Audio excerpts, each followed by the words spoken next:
mga idol. Ito po yung water reservoir tank mga idol. ng sasakyan namin, mga idol. Ito yung water reservoir. Nakakonekta yan sa radiator. Dito nilalagay ang tubig o kaya mga kulay. Pero siyang mga level, minimum, maximum. So, ang water level niya dapat andito sa maximum. Anong purpose nito?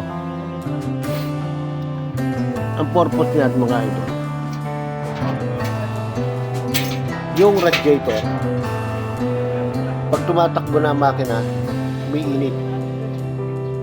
Ayun, pag uminit yan, may certain point na yung tubig nag-evaporate. Ngayon, yung init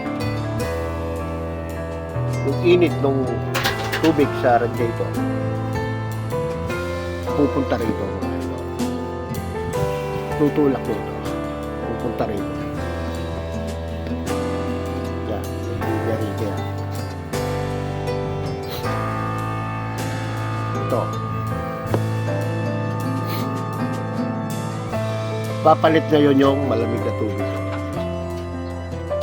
sa radiator.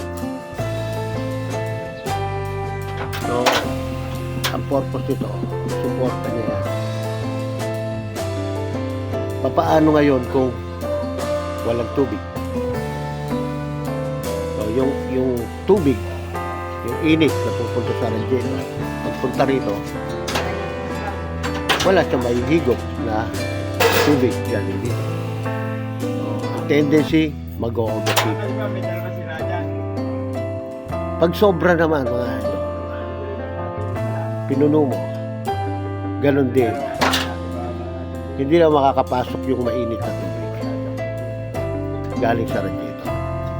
So, kaya meron siyang maximum. Pati yung mga kotse na mga kotse kulat yan, nilalagay. Pwede naman, mas maganda kung Thank you, mga idol.